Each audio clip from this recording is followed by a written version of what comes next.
नमस्कार किसान भाइयों, आज के इस वीडियो में आपका स्वागत है। दोस्तों, कई बार हमारी फसलों में अचानक से ग्रोथ रुक जाती है और ये ग्रोथ रुकने की वजह कई सारी होती है। तो भाई ये जो कई सारी वजह होती है, इन सब का इलाज एक ही प्रोडक्ट में नहीं होता है। तो अलग अलग कारणों के वजह से जो आपकी ग्रोथ रुकती है, तो उसके लिए अलग अलग सॉल्यूशंस होते हैं। तो आज के इस वीडियो में हम एक तो बात तो सही से आपको बताने वाले कि ग्रोथ रुकती है तो उसको चलाना कैसा है, लेकिन उसके लिए इलाज एक नहीं है। अलग अलग कारणों के लिए अलग अलग का आपको उपाय इस वीडियो में मिलने वाले। तो बने रहे हमारे साथ वीडियो के अंत तक। मैं हूं देवराज और आप देख रहे हो अन्य निर्माता। चलिए शुरुआत करते हैं आज के वीडियो।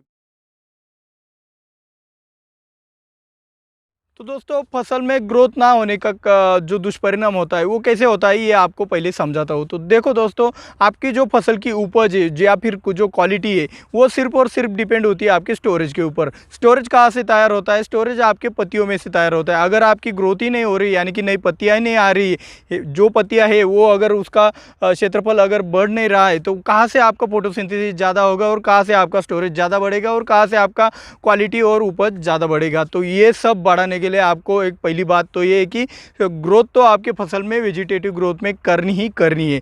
तो ये ग्रोथ करते वक्त आपको जो जो समस्या आती है उसके बारे में आगे के चैप्टर में हम जानने वाले हैं। दोस्तों, न्यूट्रिएंट के कारण भी कई बार क्या होती है, आपके फसलों में ग्रोथ नहीं होती। तो देखो भाई, नाइट्रोजन की डेफिशिएंसी होती है तब भी आपके फसलों में ग्रोथ नहीं होती। अगर आपके ज़मीन में हद से ज़्यादा कैल्शियम है तो भी आपके फसल में ग्रोथ नहीं होती है। अगर आपकी ज़मीन में जिंक और फेरस की भी डेफिशिएंसी होती है तब भी आपको फसल में ग्रोथ दिखाई नहीं देती है। तो इन सब न्यूट्रिएंट के कारण भी अगर आपके ज़मीन में अगर इस न्यूट्रिएंट की कमी है तो उसके कारणवश भी आपके फसल में ग्रोथ रुक सकती है। तो आपको एक संशोधन करना चाहिए कि अब मेरे ज़मीन में न्यूट्रिएंट की कमी होगी तो मेरे को कौन सा न्यूट्रिएंट देना है। तो हाँ, आप चाहो तो हमने इन सभी न्यूट्रिएंट के ऊपर अलग से एक एक करके वीडियो बना दिए हैं। तो आप चाहे तो प्लेलिस्ट में भी जाकर वो वीडियो देख सकते हैं। दूसरी बात यह है कि हार्मोन के कारण भी आपका प्लांट हार्मोन जो होते हैं, जो आपके फसल के ग्रोथ को कंट्रोल करते हैं, उसके कारण भी आपके फसल में ग्रोथ रुक सकती है। देखो भाई, अगर आपके फसल में पहले से अगर स्टोरेज कम हो और ऊपर से आप कितने भी ग्रोथ बढ़ाने के लिए कौन सा भी हार्मोन डाल दे, अगर स्टोरेज नहीं होगा तो हार्मोन कहाँ से काम करेगा। तो पहली बात ये है कि हार्मोन को रिएक्ट करने के लिए आपके फसल में स्टोरेज होना बहुत आवश्यक होता है। तो हार्मोन का अगर आपके फसल में इम्बैलेंस भी हो गया, यानी कि आपने कुछ गड़बड़ कर दी, आपके ऑक्सिन बढ़ गए, जिब्रेलिन बढ़ गए, सब एक्सेस हो गए, साइटोकाइनिन बढ़ गए और फसल पे लोड आ गया, तो वो फसल आपकी कड़क हो जाती है। तो उसमें जो कड़कपन आता है वो अगर नहीं गया तो आपके फसल में ग्रोथ भी रुक जाती है। तो कड़कपन हटाने के लिए कुछ अलग ट्रीटमेंट होते हैं। आप चाहो तो मैं उसके ऊपर एक अलग से वीडियो आपके लिए बना दूंगा। आपके टेम्परेचर के कारण भी आपके फसल में ग्रोथ रुक जाती है। टेम्परेचर अगर ज़्यादा हाई होता है और पानी की आपूर्ति उसमें फसल में अगर पूरी नहीं होती तब भी आपकी ग्रोथ रुक जाती है। अगर आप ठंड के मौसम में अगर फसल कर रहे हो तो ज़्यादा ठंड के कारण भी आपकी फसल में ग्रोथ रुक जाती है। तो ये टेम्परेचर के कारण भी आपके फसल में ग्रोथ रुक सकती है। आपके फसल में अगर डिसीज या फिर इंसेक्ट का अटैक हो गया तब भी आपके फसल में जो ग्रोथ है वो रुक सकती है। देखो भाई, आपका डिसीज़ हो गया, आपका पाउडरी मिल्ड्यू हो गया, डाउनी मिल्ड्यू हो गया, ये इस मैंने उदाहरण के लिए 2 डिसीज़ बताए। कोई भी डिसीज़ हो वो क्या करता है, आपके फसल में से स्टोरेज निकालने का काम करता है और वही स्टोरेज आपका अगर फसल में कम कम होता गया तो आपकी जो नई ग्रोथ है वो नहीं आती है। इंसेक्ट अटैक में भी ऐसा होता है, आपके जो थ्रिप्स हो गए, आपके माइट्स हो गए, तो वो आपका जो फसल में जो अन्न रस होता है उसमें वो निकालने का काम करता है। तो वो अन्न रस निकालने के कारण आपकी फसल वीक बन जाती है और ग्रोथ नहीं कर पाती। तो आपका डिसीज और इंसेक्ट के कारण भी फसल में ग्रोथ ना होने का भी एक समस्या हो सकती है। और एक और बात है कि भाई, आपकी फसल अगर स्ट्रेस में चली गई है, आपके फसल में पानी का तनाव आ गया या फिर आपने कुछ केमिकल एक्स्ट्रा डाल दिया, यानी कि हाई डोसिंग कर दिया, तो उसके ओवर डोसिंग के कारण भी आपका फसल स्ट्रेस में चला जा सकता है। आपका फसल टेम्परेचर के कारण भी मतलब टेम्परेचर स्ट्रेस में भी चला जा सकता है। ये कई कारण हो सकते हैं, आपके फसल कोई ना कोई कारण से स्ट्रेस में भी चली जाती है तो आपके फसल की ग्रोथ रुक जाती है। और एक और कारण ये हो सकता है कि आपके फसल में जो जड़ों का विकास है वो रुक जाने के कारण भी आपके फसल की ग्रोथ रुक सकती है। तो आपका जड़ों का जो विकास है वो रुकने का कारण कई सारे कारण हो सकते हैं। तो आगे हम जानने वाले हैं कि इन सब समस्याओं के ऊपर क्या क्या सोल्यूशन हम आपको दे सकते हैं।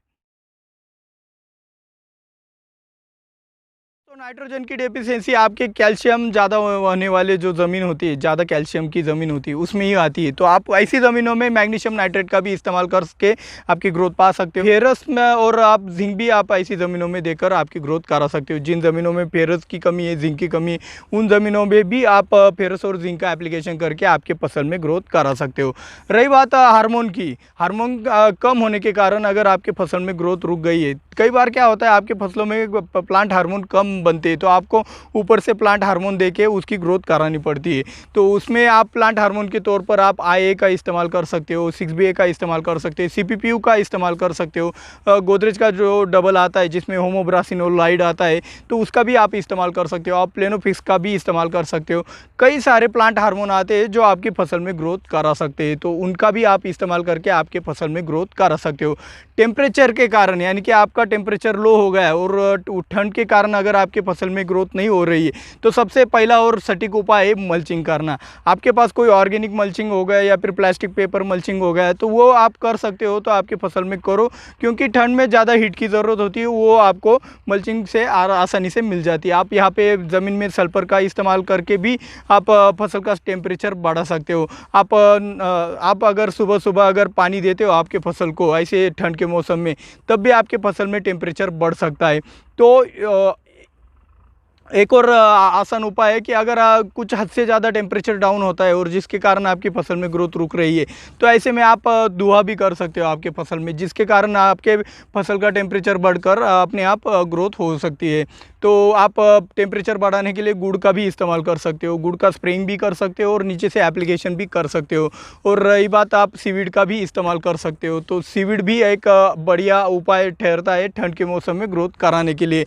और बैक्टीरिया यहाँ पे कम रिस्पॉन्स देती है, क्योंकि टेम्परेचर में बैक्टीरियल एक्टिविटी आपके सॉइल में, आपके ज़मीन में कम हो जाती है, तो बैक्टीरिया आपको कम रिस्पॉन्स देती है। और आप सिलिकॉन का भी यहाँ पे इस्तेमाल कर सकते हो ग्रोथ कराने के लिए।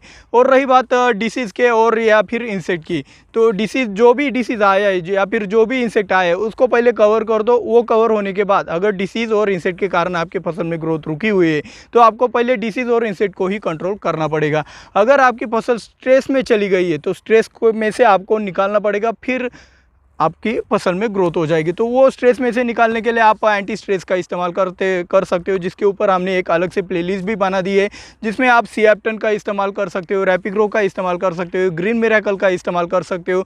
सिलिकॉन भी आपके एंटी स्ट्रेस के रूप में बहुत ही बढ़िया काम करता है, तो उसका भी आप इस्तेमाल कर सकते हो अगर आपकी फसल की ग्रोथ स्ट्रेस के कारण रुकी होगी। तो अगर आपकी फसल की ग्रोथ अगर रूट डेवलपमेंट ना होने के कारण अगर रुकी हो, तो ऐसे में आप माइकोराइज़ा देकर भी आप आपके फसल की ग्रोथ करा सकते हो। लेकिन माइकोराइज़ा भी आपके ठंड के मौसम में ज़्यादा काम नहीं करता है, तो ऐसे में आप क्या कर सकते हो, आप गुड़ का भी एप्लीकेशन कर सकते हो, गुड़ का या फिर सल्फर का, जिसके कारण आपके फसल में अच्छी तरीके से ग्रोथ हो जाए।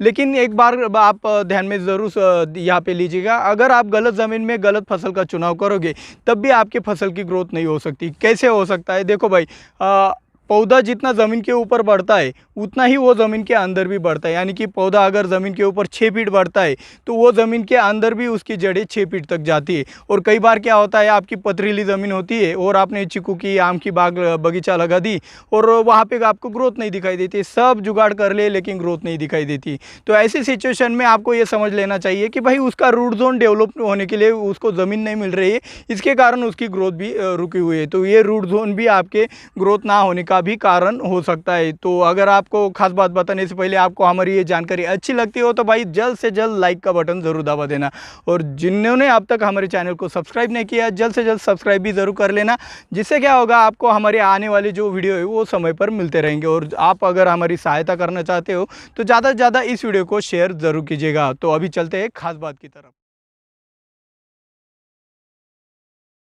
तो दोस्तों, आज की खास बात में हम आपको ये बताने वाले हैं कि देखो भाई, आज के इस वीडियो में मैंने आपको ये नहीं बताया देगा कि भाई ये छोड़ दो आपकी फसल की ग्रोथ हो जाएगी, ऐसा नहीं है। आपकी ग्रोथ जिस वजह से रुकी हुई है वो ट्रीटमेंट आपको करना पड़ेगा, तभी आप उस प्रॉब्लम में से बाहर निकलोगे। ऐसा नहीं कि आपकी फसल की ग्रोथ न्यूट्रिएंट डिफिशियंसी के कारण रुकी हो और आप सिर्फ रूट डेवलपमेंट करने में लगे रहे हो।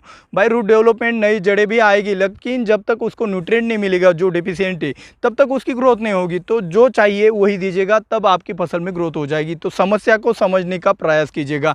अगर आप कुछ जानते भी नहीं हो कि भाई क्या करना है क्या नहीं करना है, आपको जड़ों का विकास सही समय पर मतलब स्ट्रेस में ना जाए और जड़ों का विकास सही से हो, तो ऐसे में सस्ते में सबसे बढ़िया अगर आपके लिए कोई प्रोडक्ट ठहरता है तो वो है गुड़। तो गुड़ का सही इस्तेमाल करने के लिए आप ये वाला वीडियो भी देख सकते हो। मिलते हैं अगले वीडियो में। जय जवान जय किसान।